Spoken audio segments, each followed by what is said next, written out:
Welcome back to New Rockstars. I'm Erik Voss, and The Mandalorian is back on Disney+. Returning to Tatooine to take down some Krayt Dragons, and true spoiler warning, resurrect one Boba Fett, Temuera Morrison in the flesh. After reacting to the episode with Tommy on WikiLeaks, I have now combed through this episode and found a ton of hidden Star Wars Easter eggs. Folks, Boba Fett is actually hiding in plain sight way earlier in this episode, not just talking about the armor. He's there. I'm gonna find him for you. I'm gonna break it all down. Here we go. Okay, Mando and Baby Yoda pass pairs of glowing red eyes from the hounds in the shadows, but Baby Yoda's too busy looking at the graffiti. There is some white Arabic that looks like it translates to the word Alderaan, maybe a memorial for the Empire's war crime. There's some more text down the center that looks like no more for the backwards N, the words you will learn, and to the right of that, killer. There also appear to be depictions of a snowtrooper helmet. Kind of looks like a protocol droid that looks like C-3PO, but no, they all kind of look the same. That might be Chewbacca there, and then that could be Watto on the door of the club. Some people are also seeing Grievous in there. Interestingly, one of them looks like the Wills. Those are the legendary Force beings that taught many Jedi how to come back as Force ghosts. So Gor Koresh here is an Abyssian voiced by John Leguizamo. They watched some Gamorreans in a fighting ring. Those are the race of Jabba the Hutt's guards in Return of the Jedi. Notice how their battle axes emit this blue glow. This could be based on Knights of the Old Republic game, in which the Taurus arenas used a similar shielding tech to reduce lethality. Mando has to take down Koresh's guards with his whistling birds and his vibro blade. They return from season 1. The last guy he takes out is a Zabrak,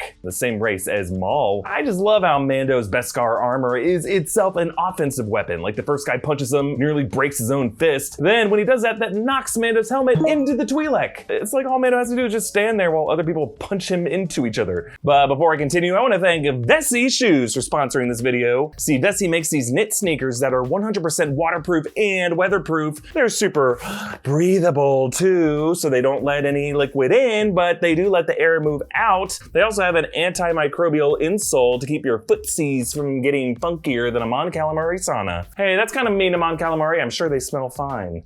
Vessi shoes are super stretchy. Just look at them. They fit like a sock. And they only weigh 175 grams. They're also made with this cool Dynamex material that keeps your feet warm in cold weather, but also helps heat escape during the steamy months. Like as we head into these snowy and rainy months, depending on where you live, it's really, really great to have Vessis for running errands around town and keeping my feet dry and warm and comfy, even when I'm trying to do too many things at once while I'm skipping through people's yards. Skipping through the grass while I'm drinking. Oh no! I spilled water all over my feetsy weetsies, but my oinky oinkies are bone dry like the Dune Sea. Thanks, Vessi.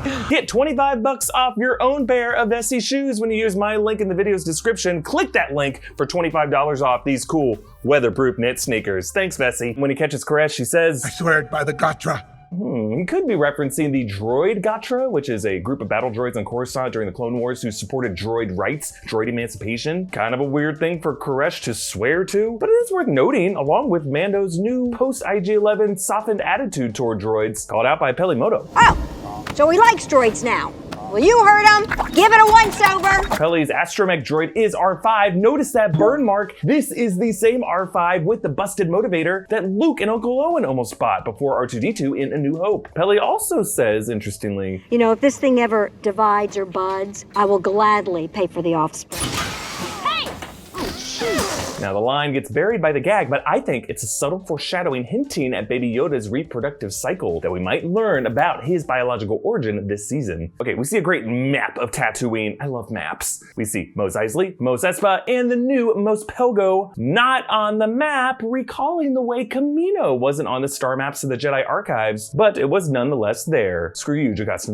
It does not exist. And Camino is another location we might be revisiting, with it being the birthplace of Boba Fett and connected to Dr. Pershing and his Camino patch when he studied Baby Yoda last season. Mando treks out of the town, whee! But on the way he meets with a few Tusken Raiders. Remember this dude sitting away from the campfire on the far left, judging Mando apprehensively. I have a theory about him. Also in this Dune Sea is a Bantha skeleton, recalling the Krayt Dragon skeleton in A New Hope, apparently still in the Tunisian desert. Just a little nod showing us that we're about to see a living version of the Beast whose skeleton we last saw like this. Mando's arrival in the town definitely evokes some spaghetti western imagery. He can give some great side eye with the locals as we hear Ludwig Göransson's acoustic guitar playing underneath. One of these villagers is a cameo by Sam Witwer, amazing voice actor behind Maul in Clone Wars and Rebels. Kenobi!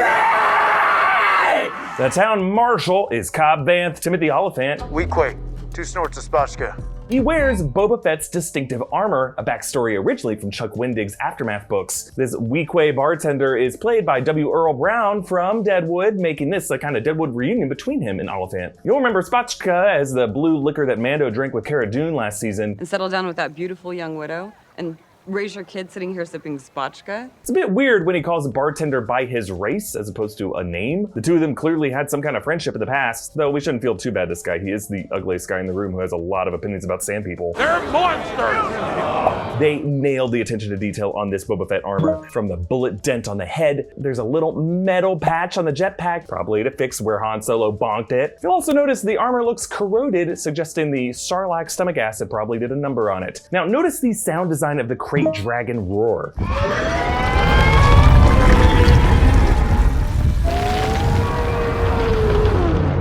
I love it. They use the synthy tone from the original Dragon roar that Ben Kenobi did to scare off the Tusken Raiders in the first film, before George Lucas's team re-edited it in later editions. Not as good in my opinion.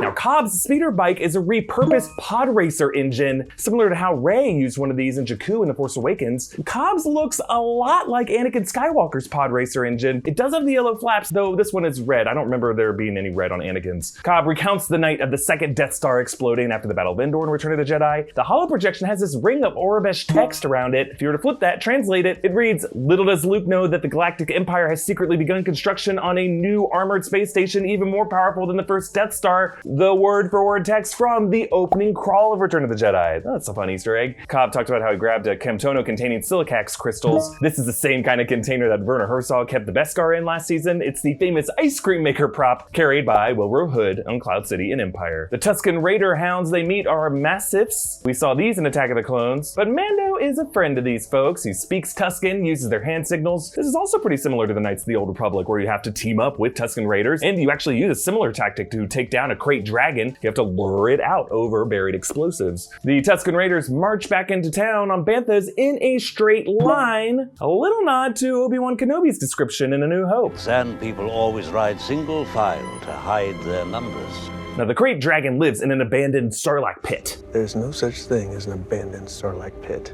There is if you eat the Sarlacc. This might explain how Boba Fett was able to survive the Sarlacc. The Krayt Dragon spews flesh-melting acid that could have dissolved the Sarlacc flesh, but might not have been strong enough to melt the Mandalorian armor, which might have freed Boba. Though canonically, Boba's armor is Durasteel, not Beskar. We'll see if the show ends up sticking to that. Mando knocks the jetpack to send Cobb flying, just like Han Solo did. This same freaking jetpack malfunctioning is the reason Jango was unable to evade Mace Windu's swipe. Cobb was right. This thing is destined to be busted. And you tell your people I wasn't the one that broke that. Now, they foreshadow the way they end up blowing up the beast. Hey! What are you doing? That's an explosive! What are you trying to blow the whole place up? An homage to Jaws, which blows up that beast the same exact way and foreshadowed it the same exact way.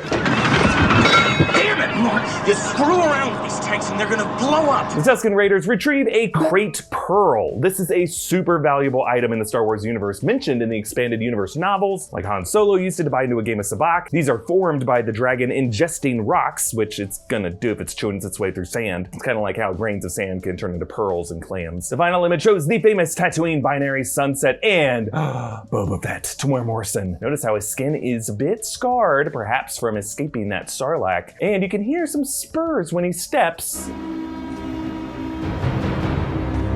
suggesting he could be the one who came across Fennec Shand last season.